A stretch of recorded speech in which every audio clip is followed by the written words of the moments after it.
An Introduction to the Science of Hadith by Ibn Salah al-Shahrazuri, 577 to 643, the most influential work on the Science of Hadith in existence. 15. For the most part, the writers of Hadith have to confine themselves to using symbols for haddathana, he transmitted to us, and akhbarana, he informed us. That has spread and taken over to the point where it is hardly ever confusing. For haddathana, the last half is written, that is tha, noon, alif, and sometimes only the pronoun is written, that is noon and alif. For akhbarana, the aforementioned pronoun is written with an initial alif. It is not good the way certain scholars write akhbarana with an alif in addition to the symbol of haddathana we mentioned, even if Bayhaqi was one of those who did this. Occasionally, a ra is written after the alif in the symbol of akhbarana, and a dal at the beginning for the symbol of haddathana. The expert Abu Abdullah al-Hakim, Abu Abdurrahman al-Sulami, and the expert Ahmed al-Bayhaqi, God be pleased with them, are some of those in whose handwriting I have seen a dal in the symbol for haddathana. God knows. When a hadith has two or more isnads at the transition from one isnad to the another, some scholars write a symbol shaped like a ha, that is, an unpointed, unconnected letter ha.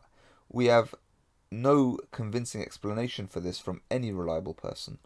However, I have found in the handwriting of the professor and hadith expert Abu Uthman al-Sabuni, the expert Abu Muslim Umar ibn Ali al-Laythi al-Bukhari, and the jurists and hadith scholar Abu Sa'ad al-Khalili, God bless them, the word sahha, it is sound, unambiguously written in place of the ha. And this suggests that the ha is an abbreviation of the sahha. It is good to place sahha here so that no one mistakenly believes the hadith that goes with the isnad has been omitted, and to prevent the two isnads from being combined into a single one. Someone whom I met on a journey in Khurasan related to me from an Isfahani whom he described as possessing merit that it is an unpointed letter ha from the word tahwil, transition, that is, from one isnad to another. I once consulted a North African scholar about it. I related to him from a hadith scholar I had met that the unpointed ha represents the word al-Hadīth. He said to me, the people of North Africa, and I do not know any disagreement among them, write it as an unpointed ha. And when one of them encounters it in reciting, he says al-Hadīth. He told me that he heard a Baghdadi also say that it is an unpointed ha, and that when some of them come across it in their recitation, they say ha and continue. I asked the well-travelled expert Abu Muhammad Abdul Qadir bin Abdullah al-Ruhawi, God bless him, about it. He said that it is the ha from ha'il, divider, that is, it separates two isnads. He said nothing is said when one comes across it in reciting. He denied that it is from the word al-Hadīth or other words. He was also not acquainted with anything from any of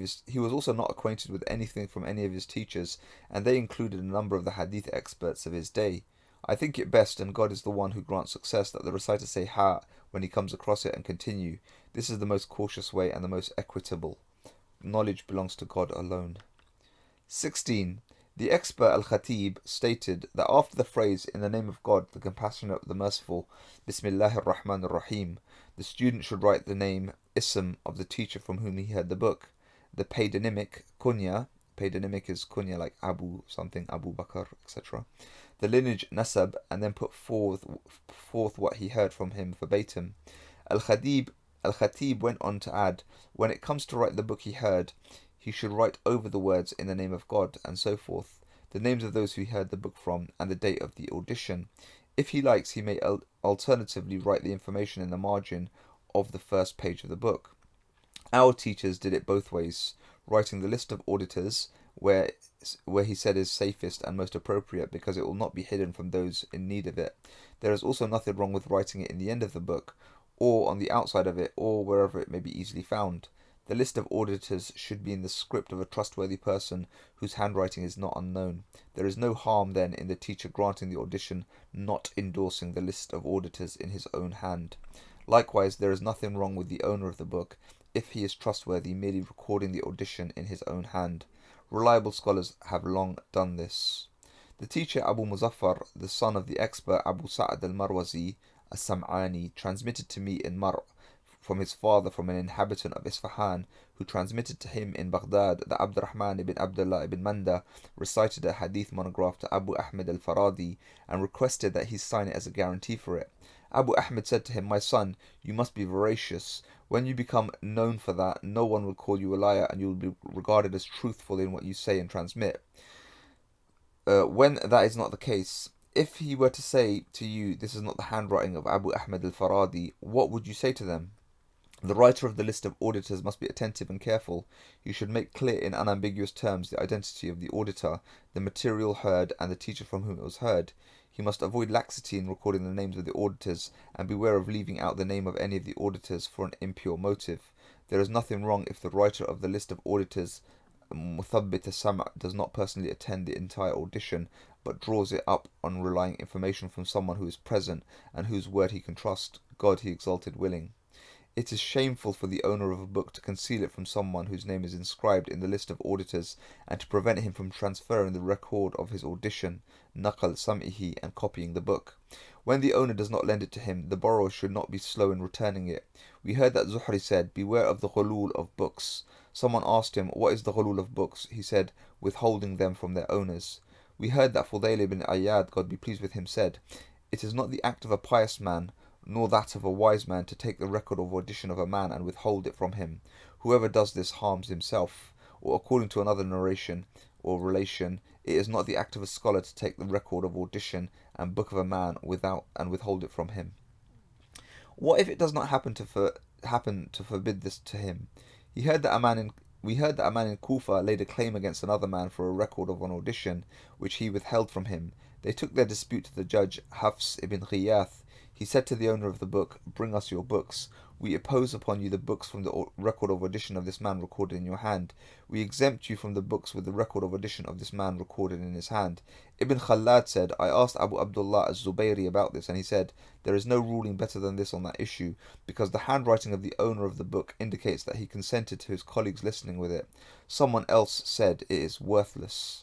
The expert Abu Bakr al-Khatib related that the judge Ismail ibn Ishaq was consulted about this, and he lowered his head in thought for a long time, and then said to the defendant, "If the record of his audition is recorded in your books in your handwriting, you are obliged to lend it to him. If his record of audition in your book is recorded in the hand of someone else, then you know best."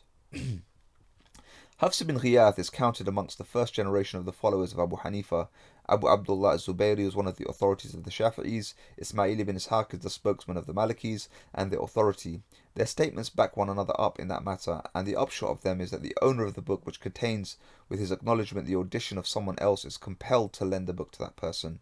Originally, the reason for this was not evident to me.